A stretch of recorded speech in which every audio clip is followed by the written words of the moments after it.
dia. Mais uma aula gravada, né? Esperando que retomem logo os trabalhos, né, presenciais na sala de aula. Então, voltando a falar então sobre história, cultura e patrimônios regionais, hoje nós vamos falar um pouquinho sobre a ocupação de outras regiões do Paraná. Por volta de 1927, o governo paranaense, preocupado, né, com a ocupação do sudoeste e do norte do Paraná, começou a se fazer algumas propagandas para que imigrantes, inclusive de outros países, acabassem vindo para o Brasil na tentativa de colonizar o nosso estado. Alguns migrantes, né, vieram, por exemplo, né, da Minas Gerais, São Paulo e da região do Nordeste aqui do Brasil. Muitos dos migrantes, né, eram grandes proprietários de terra e deram início então a plantações de café. Outros acabaram se tornando comerciantes, profissionais mais liberais, empresários, agricultores e também trabalhadores assalariados, ou seja, trabalhavam diretamente na lavoura, ali, né, no plantio e na colheita. Com o passar do tempo, devido a esse movimento, né, surgiram algumas estradas com o objetivo de facilitar o transporte dos produtos, ali, o arroz, o feijão, o milho, né? E com o passar do tempo acabaram surgindo então algumas cidades como Londrina, Cambé e também a cidade de Arapongas. Observem no mapa, né? Aqui está a cidade de Cambé, né? A Londrina, Arapongas, distância da capital, Curitiba, e da nossa região aqui, na região sudeste do Paraná. Beleza? Conflitos entre indígenas e espanhóis. No século XV, né, isso entre 1501 e 1600, os espanhóis fundaram povoados no oeste do estado do Paraná, como por exemplo a Vila Rica do Espírito Santo. Vamos ver a localização também deles no mapa. Então, Tiveiros, né, aqui, e Vila Rica do Espírito Santo, ok? Na tentativa de impedir essas brigas, essas disputas, esses conflitos, né, os governantes espanhóis pediram à comunidade jesuíta, né, jesuítica, ou seja, que eles criassem reduções. O que eram as reduções? Eram aqueles locais onde eles catequizavam os indígenas, né, ensinavam ele o modo de viver do povo europeu, né, o seu idioma, cultura, enfim.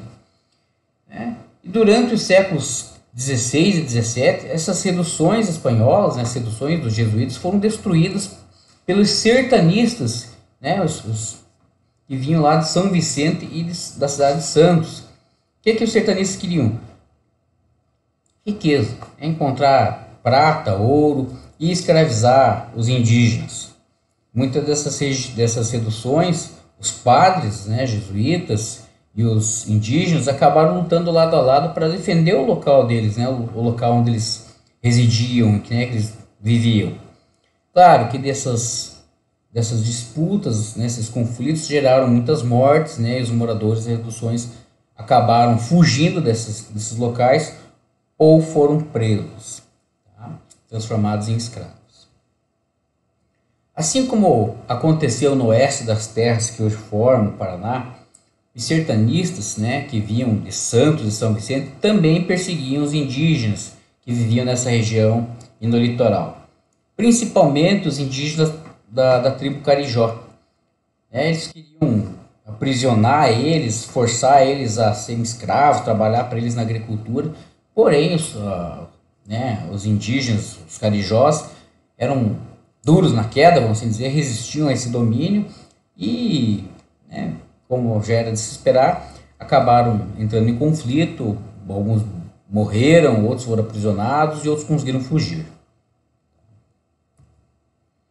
A imagem pintada por Johan Rugendas apresenta uma forma de conflito que foi muito comum aqui na nossa região paranaense.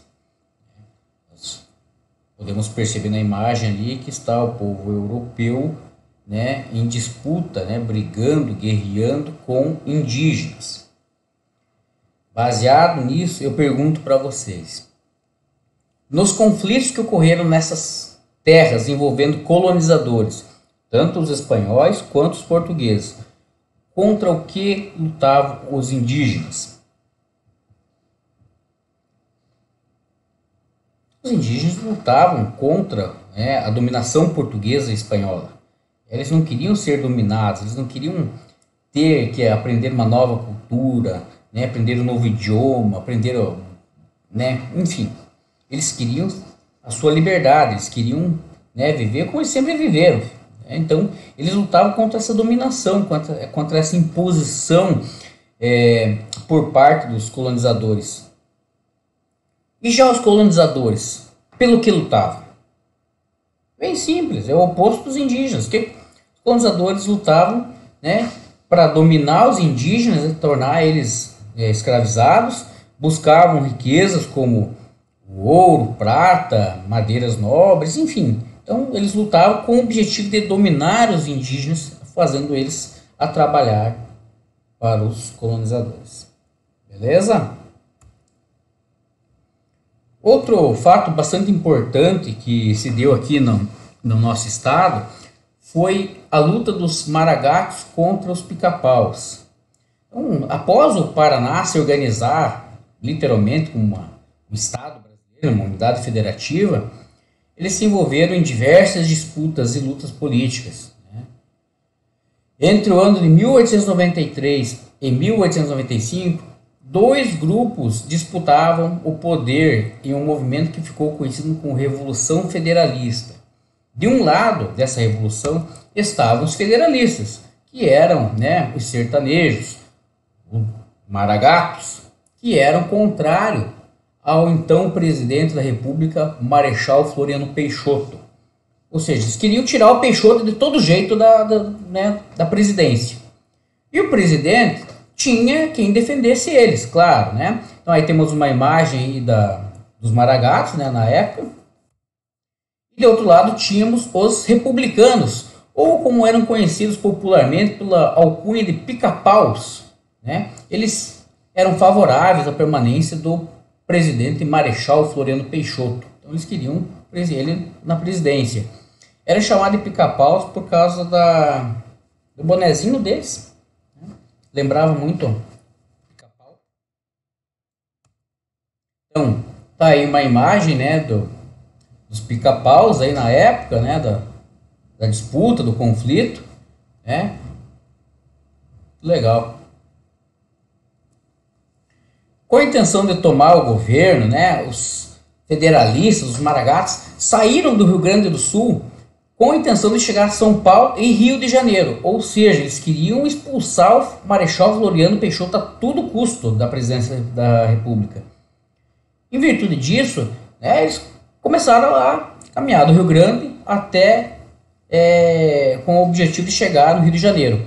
Porém, eles precisavam passar pelo estado do Paraná.